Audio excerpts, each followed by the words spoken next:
ख़ास मुलाकात में आज हमारे साथ है भागीरथ यादव। नाम आपने सुना ही होगा, क्योंकि भागीरथ यादव आपको कहीं न कहीं सड़क पर संघर्ष करते हुए ज़रूर आपने कहीं इनको देखा होगा। अब ये नई पारी की शुरुआत करने वाले हैं। आने वाले विधानसभा चुनाव में आप इनको लाडनू विधानसभा क्षेत्र से विधायक का चुनाव लड़ते हुए देख सकते हैं और इनसे जानते हैं कि किस तरह से विधायक के चुनाव की तैयारी कर रहे हैं और क्यों विधायक का चुनाव लड़ना चाहते हैं, क्या इनके मन में लाडनू के विकास को लेकर योजनाएं हैं और ऐसी कौन सी वजह है कि आप लाडनू के विधायक के रूप में चुनाव लड़ना चाहते हैं। धन्यवाद। लाडनू विधानसभा क्षेत्र एक ऐसा विधानसभा क्षेत्र है जिनका हमारी जो पंचायतें हैं, जो 12 पंचायत हमारी है, उनका विधानसभा क्षेत्र लाडनू है। बाकी सारा काम डीडोना से होता है। प्राय हमने देखा है कि आज तक जितने भी विधायक बने, वर्तमान विधायक को छोड़ करके जितने भी विधायक बने, जैसे 2008 में बना चाहे 2013 में बना, सारे विधायकों ने जनता से वोट जो तो जरूर लिए, लेकिन वापस आकर के जनता का हालचाल कभी नहीं सुना। यही हालत वर्तमान विधायक की है। हमने देखा कि 2018 के अंदर हमारी इस 12 पंचायत में से विधायक बना है, तो आने वाले दिनों के अंदर जनता की समस्याओं के लिए सजग होगा, जनता के बीच में आएंगे और जनता की समस्या सुनेंगे। लेकिन हालत ख़राब है। आज हालत यह है कि कांग्रेस सरकार के अंदर ऊपर से कांग्रेस के नेता लड़ रहे हैं और नीचे विधायक माला माल हो रहे हैं, पूरी जनता को लूट रहे हैं। विधायक माला माल है, जनता बेहाल है। आप टोकना चाहूँगा आपको। पिछले चुनाव में जब मुकेश भाकर ने चुनाव लड़ा तो कहीं न कहीं आपका सॉफ्ट कॉर्नर उनके साथ था, आपने उनका साथ भी दिया था और उनके विधायक बनने में आपका भी कहीं न कहीं हाथ है। तो ऐसा क्या हुआ कि आप विधायक से नाराज़गी हो गई या आप अपने खुद की स्वयं की विधायक की पारी खेलना चाहते हैं? नहीं, ऐसा नहीं है। देखो, कहीं न कहीं यूनिवर्सिटी के अंदर पढ़ा, वहाँ संघर्ष किया और कांग्रेस की टिकट लेकर के यूँ ही आया। इन पंचायत हमारी पंचायतों में से पहली बार कोई एक नुमाइंदा टिकट लेके आया, तो लोगों के मन में भी विश्वास था और अरमान थे, हमारे भी था कि नया लड़का है, टिकट लेके आया तो जनता की आवाज़ को, जनता की समस्या को उठाएगा और जनता का समाधान कराएगा। ये अरमान थे, ज़रूर थे और जनता ने भरपूर सहयोग दिया। ये जो हमारी जो पंचायतें थे एक तरफा वोटिंग किया, लेकिन आज आपको मैं आपके माध्यम से कहना चाहता हूँ कि आज 4.5 साल, 4.25 साल हो गए हैं। यदि कोई विधायक धन्यवाद देने के लिए भी वोट के बाद में यदि कोई वापस गाँव में नहीं जाए तो इससे बुरी बात तो क्या हो सकती है। सवाल इस बात का है कि जिन लोगों ने अपना भाई मान के, बेटा मान के यदि सहयोग किया हो और आज वही विधायक, चाहे कोई विधायक मान लो, इस राज्य के अंदर सब लूटने में लगा हुआ है, सामंत बने हुए हैं, राजा बने। पहली बार 2018 में जो चुने हुए विधायकों को मैं राजा की पदवी दूंगा, जिनके बीच में दलाल है। कई लोगों से होकर के गुजरने के बाद में जनता उनसे मुलाकात कर पाती है। ये पहली बार मैंने देखा है। हमारी भी 1-2 बार मुलाकात हुई है।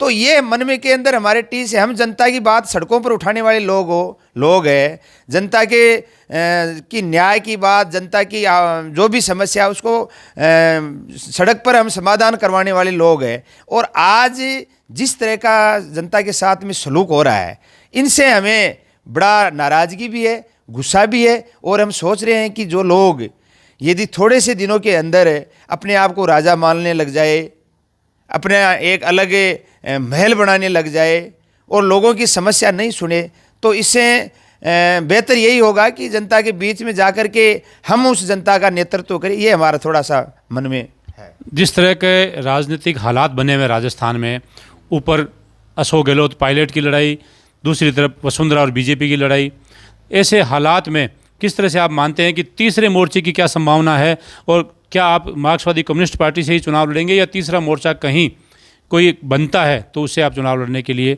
किस तरह से आप तैयारी कर रहे हैं? वर्तमान हालात राजस्थान के बेहद ख़राब है। अभी आपने देखा होगा 19 ज़िले अशोक जी गहलोत ने रेवड़ी की तरह बांटे हैं। न कोई तैयारी है, न कोई स्ट्रक्चर है और इस तरह से एक फेंक दिए।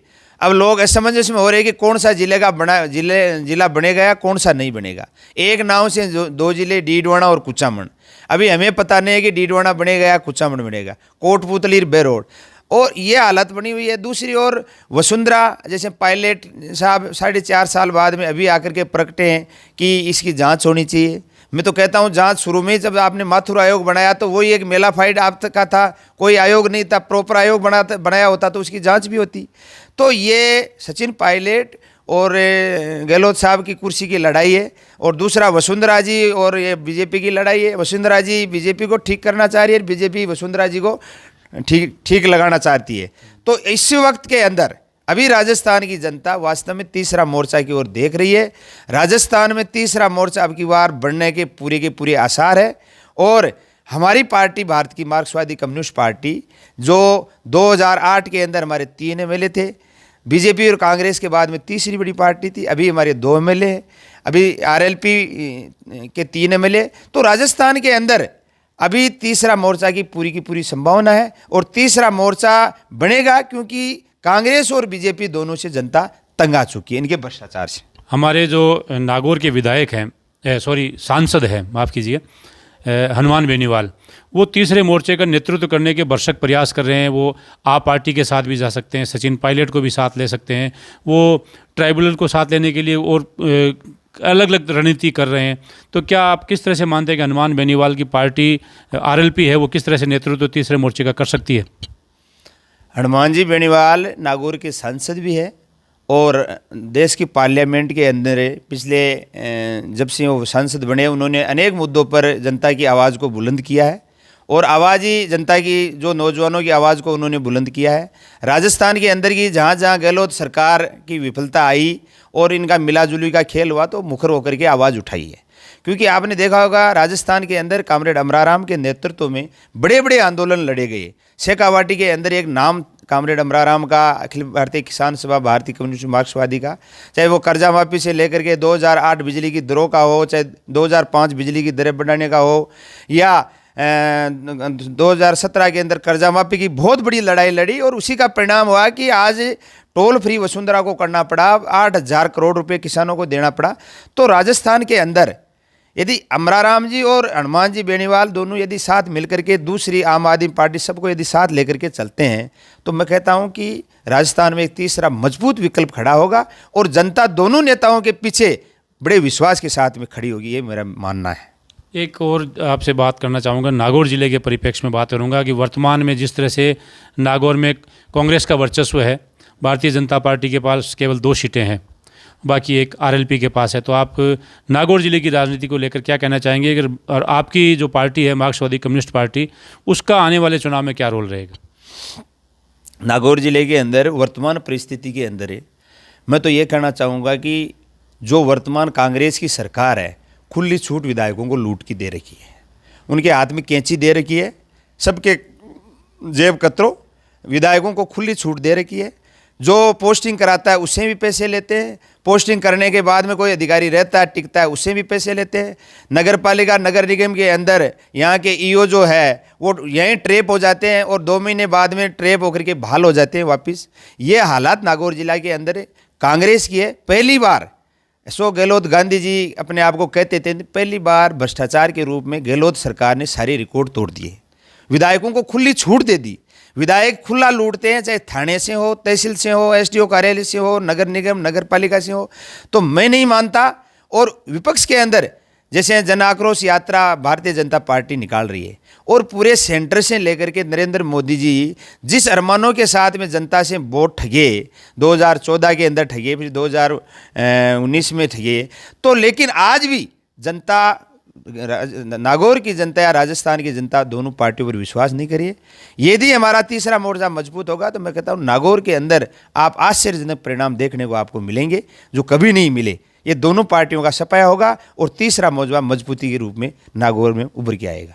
एक अंतिम सवाल पूछना चाहूँगा भागीरथ जी, लाडनू में ऐसी कौन सी कमियाँ हैं कि जिसको आप प्रमुखता से उस काम को पूरा करना चाहेंगे, और विधायक बनने के बाद आपके मन में ऐसी कौन सी योजना है कि लाडनू में ये काम, जो बड़ा काम आपको नज़र आता है कि वो होना चाहिए, और लाडनू के विकास को लेकर आपके मन में क्या योजना है? क्योंकि विधायक बनना और नहीं बनना वो सिर्फ भाग्य का खेल होता है।